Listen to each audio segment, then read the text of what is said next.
Thank you both. Thank you all. Yeah, well, great.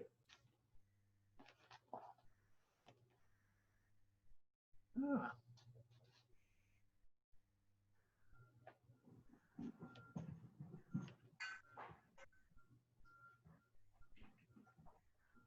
Hey, Jen, thanks for joining. I just added you to be a panelist, so then when we get to the point where we'll ask you to just weigh in briefly about the neighborhood perspective on the project, and I'll queue you up for that. So we have a couple attendees joining. We'll just wait another minute or two and see if we have a few more joining in before we get started here.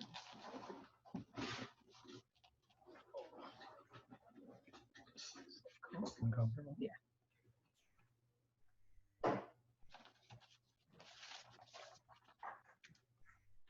We'll maybe just wait 2 more minutes till 5 after to allow those who are having some maybe technical difficulties or navigating the process to join the link to join, and then we'll get started.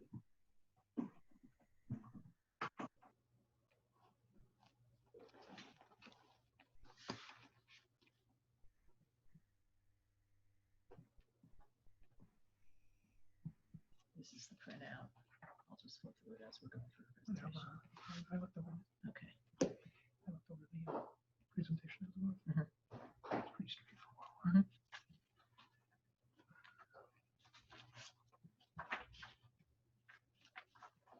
Mhm. I want to make sure I get all of this. I could use a little light. You have to be far enough back. I know. So we're both in.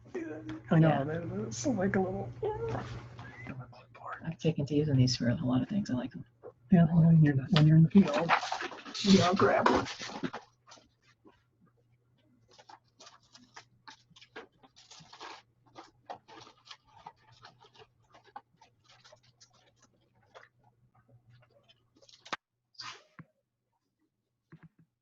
Yeah. Probably just long enough that I can lean on there. How about All right, well, I think we should go ahead and get started. I want to thank everyone who's joining us tonight. We're here to, my name is Carl LeClaire. I'm the Public Art Program Manager for the City of Boise. And we're here to meet with UrbanRock Design, who is the selected artist for the Depot Bench Public Art piece tonight before we dig in, and then we'll go into introductions. So the agenda for tonight and the purpose of this meeting is for Janine Centauri and Russell Rock to develop for the Depot Bench Public Art Project. And we are recording this meeting so that we make it available for future feedback opportunities. We had originally intended to host this meeting in person and format due to the pandemic. So we are using the Zoom platform, and questions, comments, feedback through the chat function. So if you can navigate to the bottom bar and open up the chat bar, it should come up on the right-hand side of your screen. You'll be able to, panelists will be monitoring the comments and questions as they come in. We'll identify the comments, read them out loud, the appropriate panel members to respond. So the agenda for tonight, I'm going to start with a brief background of how we then turn it over to the Depot Bench Neighborhood Association to talk a little bit about the perspective from the Neighborhood Association. And then Janine and Russell will take over and present on their design process. I've already introduced myself. If we could kind of go around, Janine and Russell, please. Oh, I'm Janine Centauri.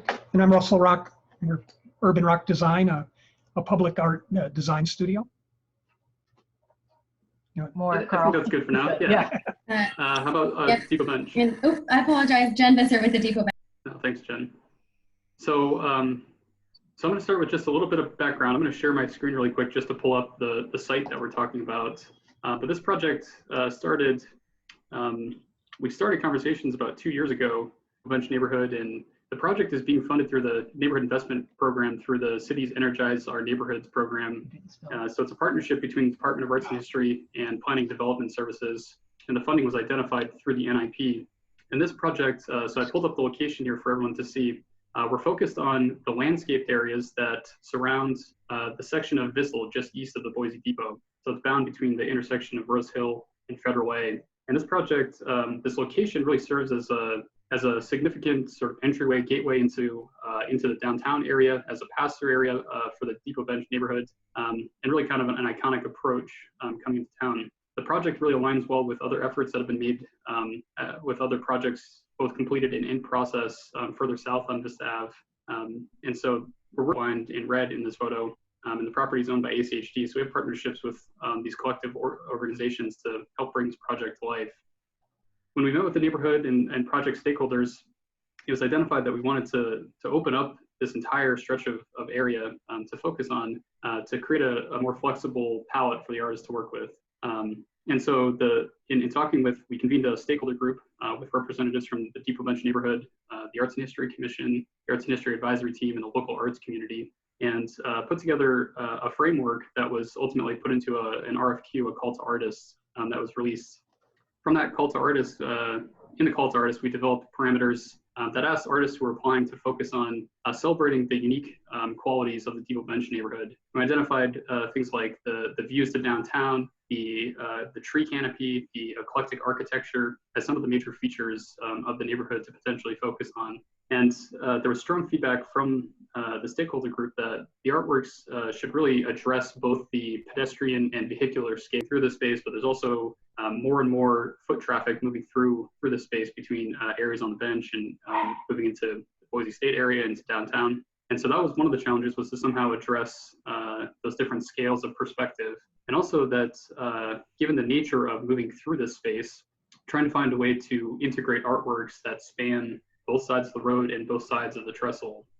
We did have high hopes to address the actual trestle, but we're unable to work through the process with Union Pacific Railroad to come to a workable agreement. And so we put the call to artists out. We went through an initial selection round. We identified 3 different finalists for the project. We brought those 3 finalists to Boise to tour the site, meet with the neighborhood, meet with the stakeholders, create presentations, and then be interviewed by the selection committee. And out of that process, UrbanRock Design was selected and awarded the contract. And they've been working through, we put out an earlier round of feedback out to both the neighborhood and the community to collect information on items such as describe adjectives or use adjectives that describe your experience in the Depot Bench. What are the defining attributes? And so we'll see some of that feedback come out in the presentation later. Gonna unshare here, and I'll let Jen speak a little bit about the engagement with the process from the neighborhood perspective and how this project aligns with the vision from the neighborhood association. Thanks, Carl. I don't know if I have too much more to add based on your thorough kind of description of the process that we went through. You guys have certainly done a great job of managing that. We're certainly pleased with the artists that we've ended up with, and are very excited for everyone on here and on the recording to see the cool projects they're proposing. I would just note, certainly our intent and our hope was to do a little bit more of this in person, right? But obviously most things aren't happening in that facet anymore. So, but that being said, I do think we were very pleased when we put out an initial kind of request for what do you think about the community? What are some things you'd like to see in this art? We actually had a pretty astounding response from the city at large, but also primarily probably our neighborhood. And so I think that's really cool that we were able to get that input. And I think UrbanRock's going to go through some of those things, which would be great to see too. But so we appreciate that. And then again, typically we have our annual neighborhood meeting at the train depot, which is awesome, and we usually have a great time getting to know our new neighbors and meeting ones we don't already know. So we were planning to obviously go through these things in that context, but I'm hoping this will do just as well. And I think with that, I'll hand it off to you, UrbanRock. Okay. Thank you. Give us a second here to get full screen.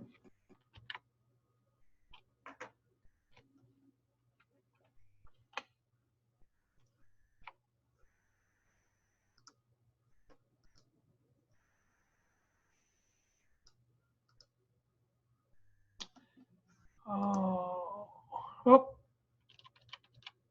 there, that should be it. Are we good? Do we have, okay. Yes, it looks good. All Okay, right. great. Thank you.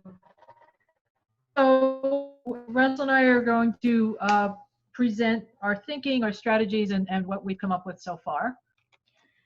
So obviously, we're working with the Neighborhood Association and the Boise City Department of Arts and History, and we look to try to create a sequential artwork that sort of celebrates the unique and iconic features of the Depot Bench neighborhood. Yes. So this just points out the site that Carl mentioned. The red circle is where Vista turns into Capitol Boulevard, and the train trestle is there. Okay. And you've seen this already. This is the site, but it's important to note that the site is in the grassy embankment areas alongside of the sidewalk. And so here, this is a site visit photo where you can see that grassy area in the background there next to the trestle and across the way. This was in, I want to say, I think it was in the fall, last fall, that we came out and looked at the site. So we just wanted to talk a little bit about the public input survey that we did with collaboration with Carl, Jennifer, and others that really asked some key questions about what this artwork should be about. You know, what are the themes? And you can see in the little pie chart diagram there that unique and eclectic architecture, tree canopies, and vistas to downtown all had a sizable amount of responses, and then there were a few other unique responses, and that's out of 91 submissions. Right, pretty nice response rate, we thought. And you can see like the example there of a response providing adjectives that describe Depot Bench, bike riding, walks to Depot, Platt Gardens, watching sports, gritty, pragmatic, unpretentious. And then we asked this question, do you have a story about the Depot Bench that you'd like to share? We got a lot of good responses, some nice stories about growing up there and the quality of the neighborhood. I mean, it's pretty clear from this survey in general that that you guys, the residents, are very proud and happy with Depot Bench for the most part. And you can, in the second response there, you can see a little of the sort of collision of things that happen within the neighborhood, the busyness of traffic that abates, and then there's wildlife and a chance to interact on a personal level. And we like this word cloud, which comes from directly out of the survey that talks about, you know, the words that were used to describe the neighborhood, and the larger words came up more often.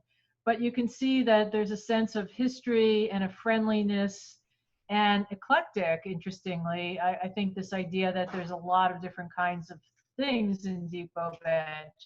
Well as the proximity to downtown. Yep. And it being a walkable neighborhood. Mm-hmm. So we really wanted to try to embrace these qualities. And we also felt it was very important to be specific about Depot Bench and not to make something generic. So we tried to take all of this into our thinking. And this is just an overview of some of the themes that we were thinking of. You know, the incredible vistas that are from the bench, given that it's at a slightly higher elevation. You can see downtown, you can see the mountains. It's just beautiful to be up above looking out. And then you can see some of the unique pieces of architecture from the Art Deco building for the Cotswoldian cottage and the train depot itself, you know. And there's an incredible amount of architecture, and I think it's a point of pride in the community. And then the environment as well is beautiful. So this is just a concept sketch that when we started, you know, we started thinking about what different things could happen, about vistas, houses, activities, landscape, building, figure. And part of the thinking here is that it depends on distance, you know, like if you're the pedestrian, if you're going by in a car, you know, if you're traveling on the train track, you know, so thinking about that, you know, the broader brush is the landscape, the more particular is the site, the place, the building, and then the personal interaction is more of the figure, the close-up detail. So we wanted to take all of those concepts and try to put them together into a composition that made sense on the site. And so we came up with this idea of these vertical stalks, and on each stalk there would be a collection of elements. So at the top, at the very top, you have vista, literally a vista that talks about the views that you can see from the bench. And then we have this mid-range collection of elements that are drawings of some of these beautiful structures, architecture. And so it's like long view, mid view, and then close-up view. So in the bottom, we'll talk a little more about that later, but those are view cones. So when the pedestrian is walking by, you might be tempted to stop and look into that cone, and you'll see a close-up image of something. And so it's sort of organized like the landscape itself, you know, the very close and personal thing working in your garden versus your house or your church or your you know, store that you might go to, and then the ability to see across great distances of space. So we have that, you know, near, medium, and far. And we also thought it was important to stretch the budget as much as possible around the site. And as Carl was mentioning, you know, wanting to embrace the train trestle. So we came up with this idea of 4 elements, one on each end of the train trestle. And each element is organized around a different collection of topics. So we have public buildings. Can't see your point. Sorry, I'm pointing to my screen, sorry. Yeah, I can. We have public buildings. We have the Boise Depot, a stalk that's devoted just to that. And then we have 2 that are devoted to residential architecture, modern houses, and eclectic, like all kinds of houses. So these are the themes. And then if you go to the next, this is the site and where we would locate these 4 elements. This is an approximation right now. Right. You know, they may move a little bit further from the trestle. They may not. It depends sort of on a little more site information there. And then this is just a very rough sketch of dropping these in the site to see, so you can see a little bit of the scale. And so as you can see from the figure, those cones, the view cones, are roughly at heights that are easy enough for someone to peek in. And then the high elements are more geared for people driving by. Another vignette. And this deals with how the color palette for the pieces came up. So we took images from 4 seasons around Boise, and we derived some colors from that. And you can see the sort of riotous color of the deciduous in fall, the more somber colors of winter, the beginning of spring there, and then full on summer. So those are the RAL numbers relate to a color system of available powder coatings, which is what we're suggesting the finish on the sculpture be, much like what's used on street furniture, benches and pieces of street furniture around the city. So now we're going to get into a little bit of detail, and we'll go through these quickly, but just to give you an idea of how we're envisioning creating these images. Keep in mind that these are very preliminary and these are sketchy at this point. The top image, first we'll talk about the Boise Depot stock. This whole piece is dedicated to that element because it's so iconic and important. So the top image is a view that you can see from that has the depot in it, but looking out towards the mountains and towards downtown. So it's a vista from that vantage point. And then the building views, these are all various views of the iconic structure of the depot. And just so you have some idea of how our thinking is on these sort of renderings, these are going to be made out of cut aluminum, a water jet cut aluminum. And so there is a certain amount of visual connectivity that has to occur so that the thing holds together.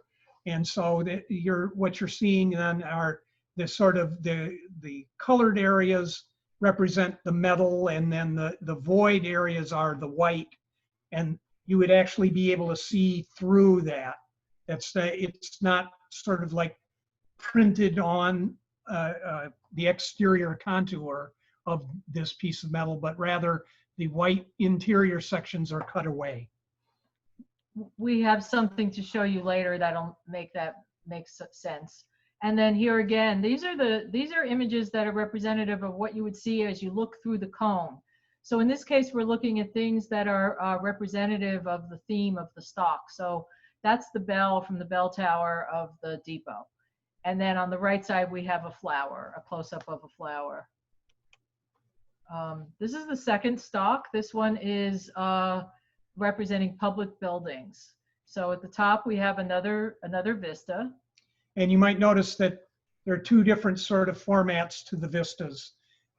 They both reference panoramic photography, and there's this sort of pieced together panorama. This one is a little bit more like that. And then one taken with a pano camera, which sort of stretches which is like this one. Mm-hmm. So. And then these are just some of the important public structures that we've picked out. Of course, we're open to input on what these should be, but we have the pool. I think there's a beautiful Art Deco example. The temple, kind of a Romanesque. I forget what that is, Sacred Heart School and Church. And then the bottom right is the mausoleum at the Morris Hill Cemetery. And then here again, the close-ups, we have someone tubing and swimming in the public pool, perhaps. Yeah, and then a close-up of a conifer. And then here we have the third stock, which is modern houses. You know, there's an incredible collection of Arthur Troutner modern architects in Boise, in the Depot Bench in particular. And so here we have yet another Vista. And in part, that's because of when a lot of the building boom post-World War II happened on the Depot Bench. I think it's one of the reasons that it's such a adored community is the quality of the buildings. So these are just some examples, and these are drawings again over the top of some of these iconic structures. Some of them are Troutners and others. And then a close-up indicating we have a lot of like references to flora or trees and close-ups of trees, but then we also have a hand moving to open a door just to think about home. And so here's the third Vista. This is another one that focuses on houses. It has a framed vista of the downtown skyline and the state capitol.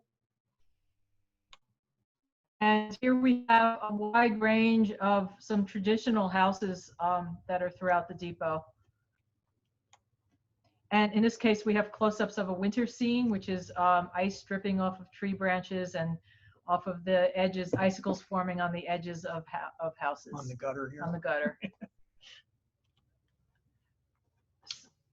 So that was just a preliminary detail on how we're envisioning what those elements would be. And here, these are from other projects that we have done in the past, just to demonstrate to all of you the technique that we're envisioning.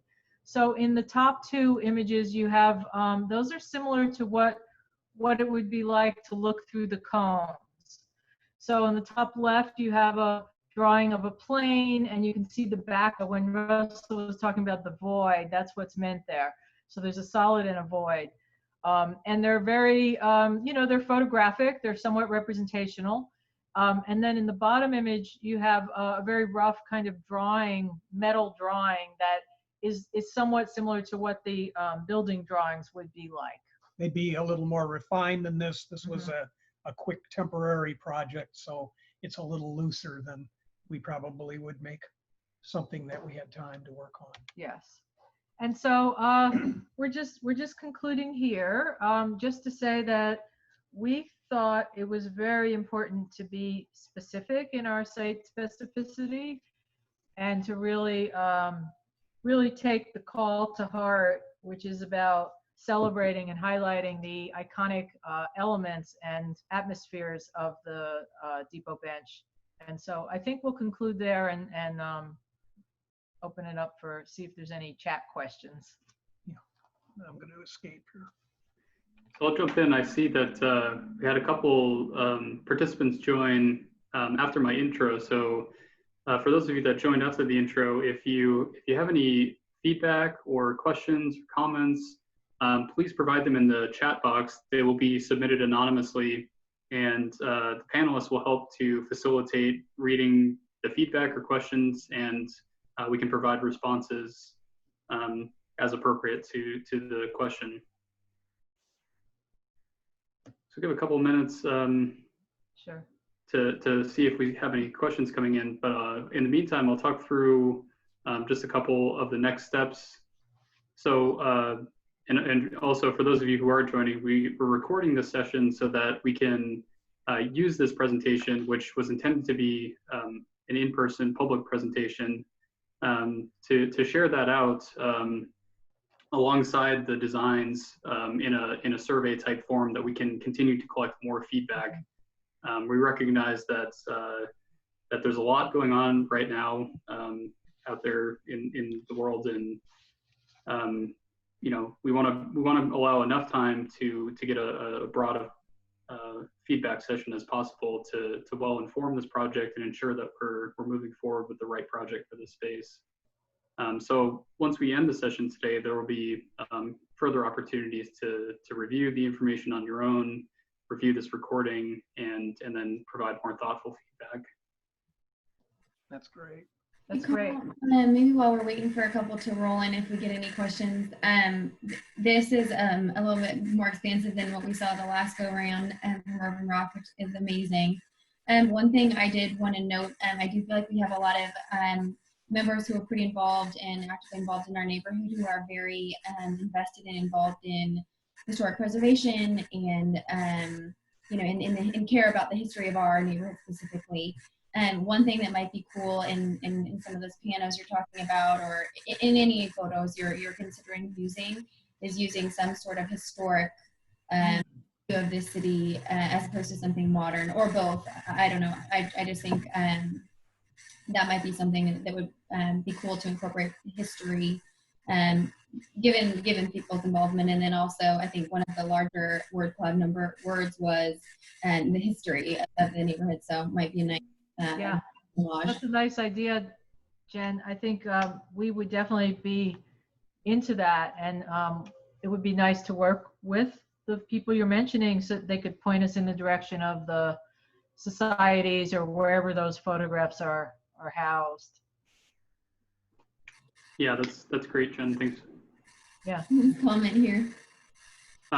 Yeah, so we have a comment coming in. It says, can we submit any other architectural examples for the images to be considered? So would the two of you be open to community-sourced ideas on other examples of architecture to feature here?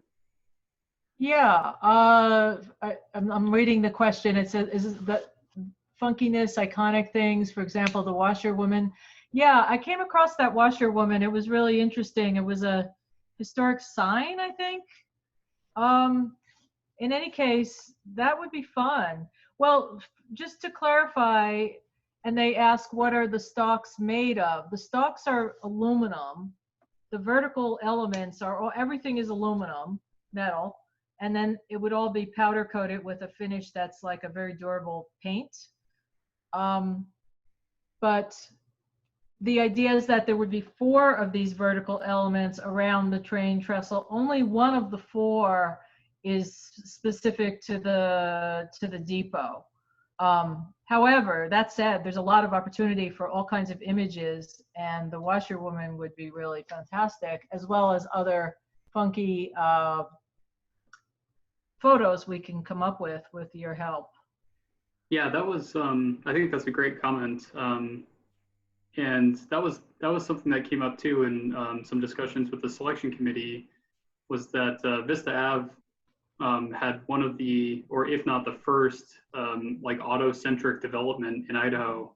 And it was kind of a planned community with both housing and retail, kind of like a neighborhood center. And, you know, as the car culture developed, that stretch of Vista, you know, really kind of funky, still iconic, you know, signage from the businesses are still in place here, some of them.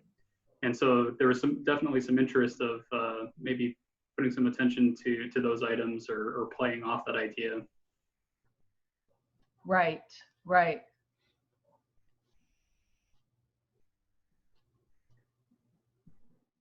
Let's see.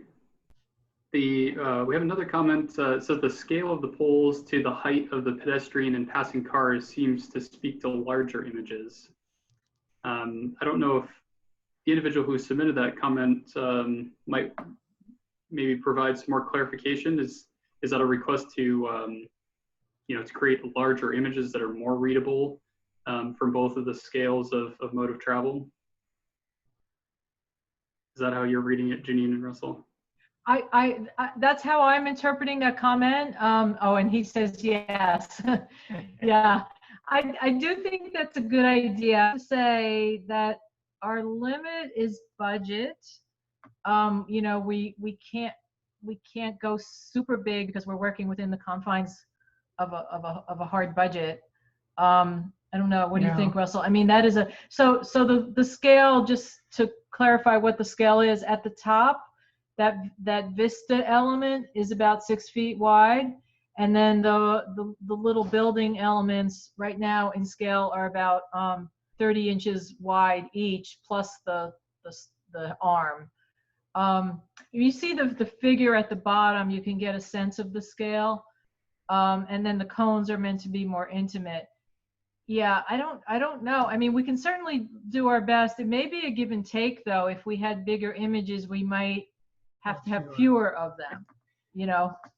It depends on the intricacy. I mean, the expense is in having these things cut.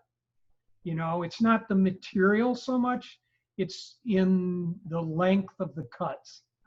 That's how it economically it works. You're charged by the amount of time it takes to do the cutting. And so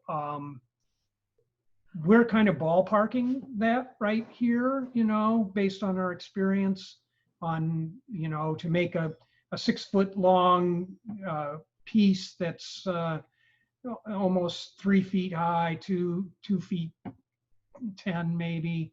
You know, that's the cutting for that. We have a good idea of what the square foot price is on that. We may be able to, that's something we would have to look at. I mean, we're not, we're open to that. Yeah, I think if that's a serious request, we can definitely take a look and see what we can manage. And I see that the questioner says yes in terms of what we're talking about. Someone else asked about, go ahead. As far as the nighttime viewing, these would be viewable if there were landscape lights. We don't have the budget for the electrical and the hardware for that. But yeah, and that's a project the city could undertake. I mean, and that's that could be a potential to explore in the future.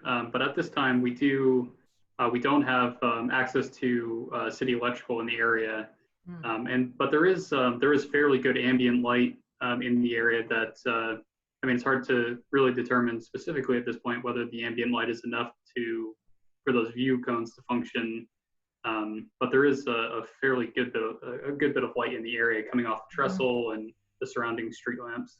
Mm-hmm. I do think that it helps to, at least in our conversations, I think the concept was that the be standard and art would be fairly bright. I think you're talking about kind of some fun bold colors too. So obviously in the pitch of night, maybe not that helpful, but in dawn dusk types of scenarios, I think the brighter colors draw attention to it too.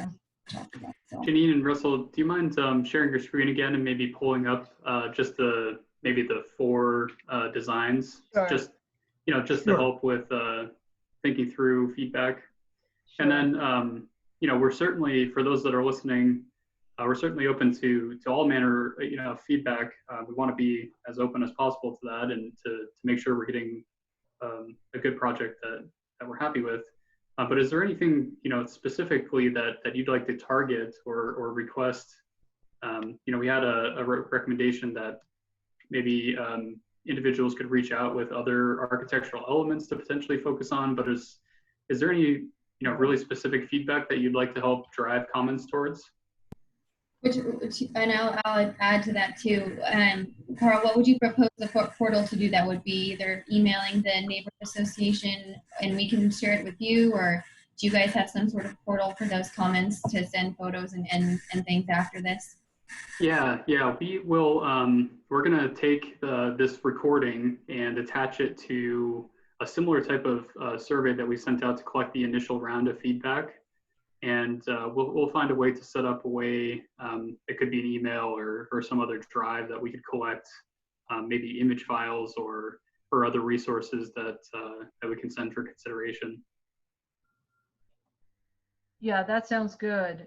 I think it would be nice to let it live a little while online, and I don't know how long you're thinking, but I'm sure people will have additional thoughts. And so I think that's really great.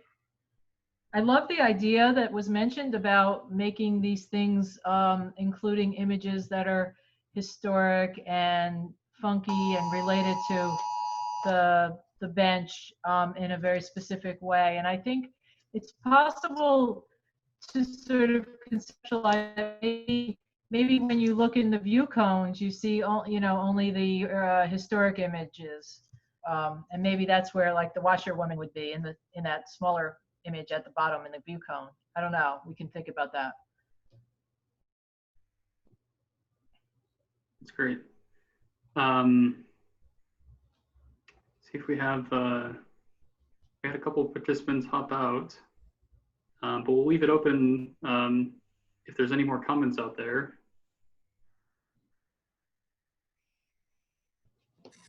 Carl, I'll ask one more question. Sorry. Yeah, go ahead, Jen.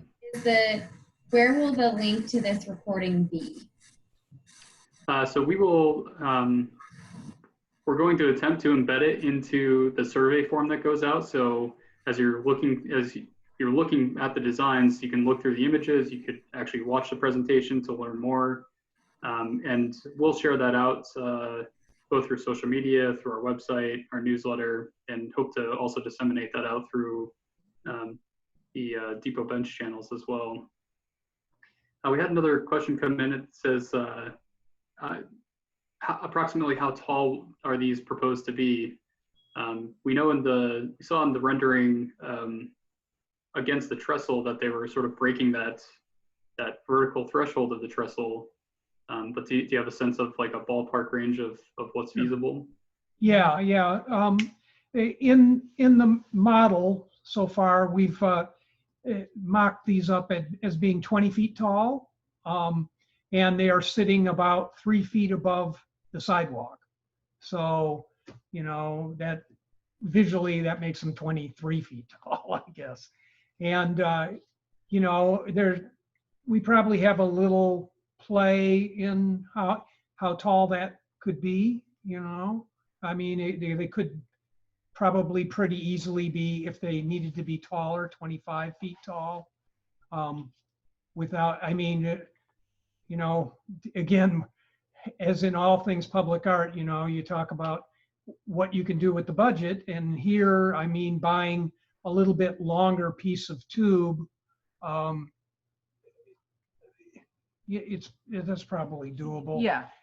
So I don't know, up at the top, the way that the the panoramas are held in place. There's another little piece up there that could get longer depending on stock sizes, you know, so that we could, I'm sure there's ways that we could massage that if there was a good reason for them to be taller than 20 feet, 23 feet. Great, great. Yeah, I think the verticality is definitely working here and breaking the threshold of that really strong horizontal element of the trestle. Yeah.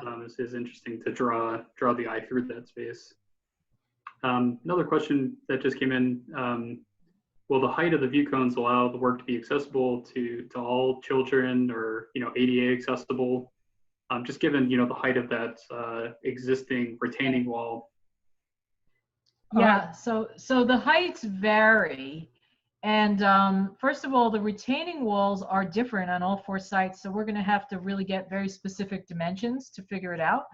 But the cones are, as you can see, they're sort of staggered. So one's a little bit lower, one's a little bit higher. We're going to want to get this right. Like, we're going to want the lower one to be at a kid height and perhaps a wheelchair height.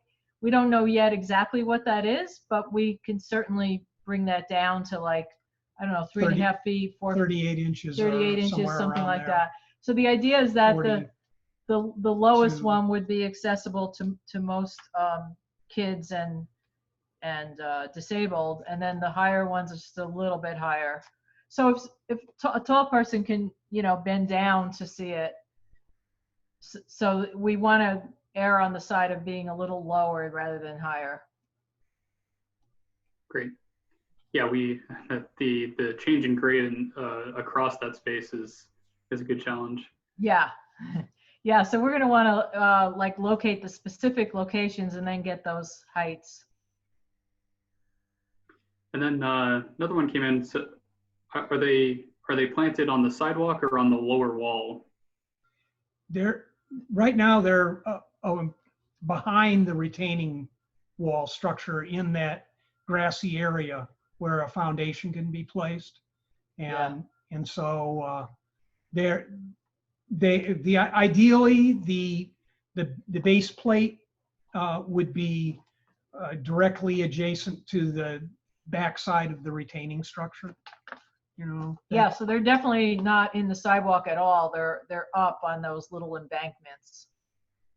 Yeah, we definitely we definitely wanted to keep the sidewalks clear and open as much as possible, and we do have the ability to work right into those planted areas with an understanding with our Parks Department and the Ada County Highway District.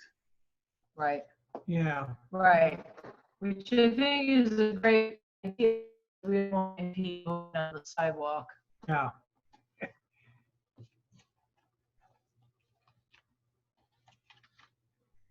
You want to show the site vignette? You can see where they're Okay. right there. Oh, here. So here, just to kind of elaborate on that question a little bit more, you can see that it's a rough sketch, but the elements are secured in the grass areas. So the figure there is on the sidewalk, and they're up, you know, about 2.5, 3 feet.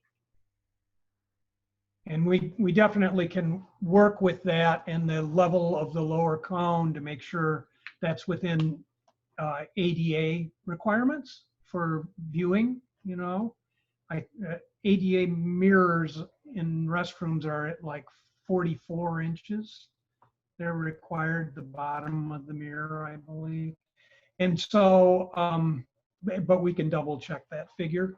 And so if we can get that in the, you know, 36 to 44 inch range for the lower cone, I think that's one of the goals that we could set, you know, so that way it has the greatest amount of access for all.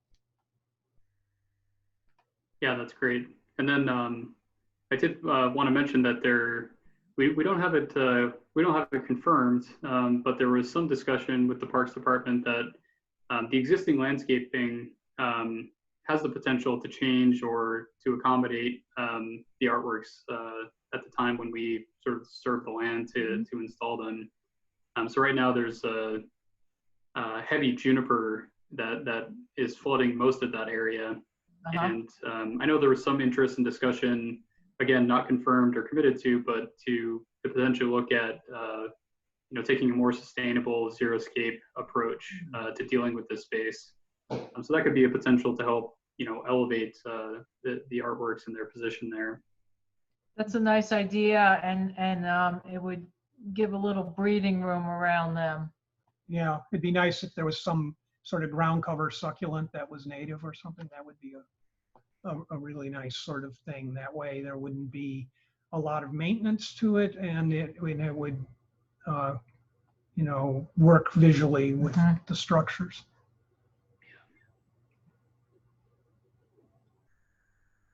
Great. Yeah, a comment came in that this is a great rendering to really help understand the scale and the locations within the site. So thanks for pulling that up. Good. You're right. Yeah, the to the underside of the bridge or the trestle, it says on there that it's 14 feet 3 inches. So we're estimating that to the top of that is maybe about 20 feet. And so these may not quite be visible back there. So yeah. It's hard to say how tall that is. 20 feet plus this. So they probably are. Well, I really appreciate the comments that are coming in. Does anybody have any other thoughts or questions? I'll just reiterate too that we'll have the ability to spend some more time with the presentation, with the design concepts to think through and provide some other thoughtful comments or pose questions. And ultimately, we'll work together to compile all of that feedback as it comes in, present it to Janine and Russell, let them sort of figure out how they want to respond to it, and then come back with further iterations that will ultimately take back to the selection committee to provide final feedback, make a recommendation. The selection committee's recommendation will go to our Arts and History Commission, who will again make another sort of approve the selection committee's recommendation, and then make that their final recommendation to Boise City Council. And all that will come as we sort of round out and come to an agreement on the works.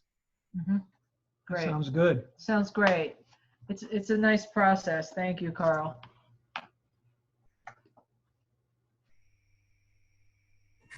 Thank you. Very nice presentation. Well, thanks, Jen. Thank you. It was great input. I'm glad that we had some good questions. Yeah, so thank you to everyone. For those of you who joined tonight, we really appreciate your participation. It really helps these projects move forward in the best way. And stay tuned for further updates on the design concepts, and if you have further feedback, we look forward to hearing it. I want to thank Jen for being here representing Depot Bench Neighborhood Association, and of course Janine and Russell for the presentation and for your willingness to work with us and work through our process. Well, thank you. Thank you. Thank everyone. We appreciate the input and look forward to hearing more. Great. Well, I hope everyone has a great night, and we'll look forward to sharing more out soon. All right. All right. Well, good evening. All right. Take care, everyone.